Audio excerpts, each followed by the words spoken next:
Hello everyone, this is Cassie of CJ's Crop Corner and Platinum Scraps. Today's tiny tip is going to show you how to print text on your Cricut cutouts.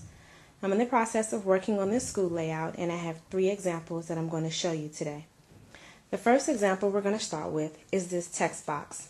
What I used to do is print my text boxes in Word. I'd have them all over 8.5 by 11 sheet of paper, draw a box around it to have a guide to cut out. But even with lines, I don't really cut straight, so now I often cut my text box using Georgian basic shapes if it's just going to be a regular square versus a rectangle. This text box is 3 inches wide by 4 inches long. Once I have my text box printed out, I go over to Microsoft Word and I make my page measurements the exact same size as my text box. So what you see on the screen is an actual paper size that's 3 inches wide by 4 inches tall. The next thing to do is to go over to your printer, and one of the main tips that I want to share is that this works best if your printer feeds top down versus bottom up. It will work both ways, but it's a lot easier if your printer is a top feeder printer. When my brother got his computer for Black Friday one year, he was living in Arizona and he couldn't get the printer home, so it became my printer. He keeps threatening to come and get it, but that's why I won't buy a new printer, because this effect always works better with my top down printer. So we're going to print that. When you use a top feeder printer, you can do all kinds of tips and tricks with sizes, and it comes out just great. So when that's finished printing, we'll move to the next step. So you see our text box, it's perfectly shaped and all the text fits just in place. Next we're going to do 2 examples in one to save paper, and that is these hands here we're going to use and this book. Both of these are cutouts from the My Community cartridge, and this is an open book. So I printed the background, and then I'm going to actually print my title on the book's foreground. So again, I measured this space between here and here on the book, so I don't go all the way to the edge. I want to leave that open so that you actually see resembles book pages. So I measured that out, and it measures somewhere around 4.75 wide by 2.5 inches tall. And then my hands, I took a ruler and I guesstimated that if I had just an inch both ways, that I'd be able to successfully get my text just there on the hand area. So again, we go over to probably one of my favorite softwares, Microsoft Word. And what I have here, where you see right and left, will be the actual hands. And I put a box around it as a guide. So I'll move these over just a little bit to account for the space to have the hands separate. This box here is the actual measurement that I gave for the book, which again was 4.75 wide by 2.5 inches tall. And again, I'm just using the actual lines as a guide. When I go to print on the actual item, I won't use the lines. So I used word art instead of just making this a text box, so that I could stretch my text as high and as wide as I needed it. And this was the title of their reading program, It's No Better Time to Read, since it was a winter reading program, and very appropriate considering all the snow we had. So once I get that situated, I just print this on a regular 8.5 by 11 sheet of paper.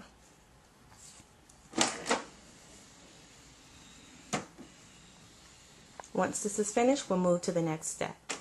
So we have our printout, and you see the left and right hand in my title. And the key to making this work is to use double-sided removable tape. And I do apologize for the glare. I have my light on, which is also what I use when I'm doing this, and I'll show you why. Along the side of my desk, I have so many pieces of this tape where I use it to do this actual same trick I'm showing you. So this is a key. It doesn't have to be a Scotch brand, but as long as it's double-sided removable tape. And as you can see with the hand, I've actually already taped the hand down, one hand, And I want to show you a little bit without trying to bring the glare from the light, how I make sure it's right. And in the middle, you can see just a little bit. I'll hold it up to my light if it's something I can't easily see and tape it down so that it fits just in the middle. So I'll get all the pieces taped down and then we'll print directly on our Cricut cutouts. So now I have all my pieces taped down to my 8.5 by 11 sheet of paper. And just before we print, the one thing to remember to always do is to remove the outline of the boxes in Microsoft Word. That way they don't print out on your Cricut cutouts.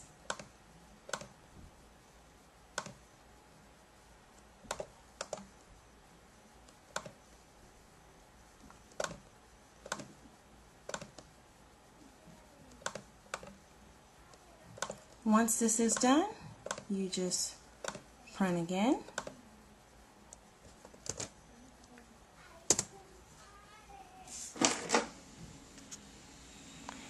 This is also what makes it so much easier when you have a top feeder printer, because sometimes the tape can actually get jammed when you go bottom up.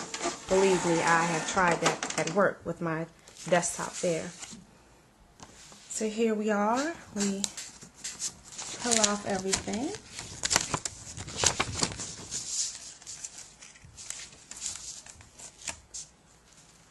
Now just use this as an example. Take off the tape off of my edges. I actually used a piece of tape. Had a little bit of smudge on it. So you can see how that fits perfectly on my open book. And I just lay that down. I don't have my layout glued down yet, so being very careful. And I'll pull one of the hands up as well. I don't actually need the hands for this particular layout, but I wanted to just show you that you could use very small spaces. And I'll just lay that there. And so you can see how you can easily just print on little small spaces. Again, I have printed on hearts that were as small as 1 inch, and I was able to get about 15 of them all together on one 8.5 by 11 sheet of paper. So there you have it, an excellent way to print on your Cricut cutouts. I use this little trick all the time and hope that this helps someone to do something a little different on the layout this week.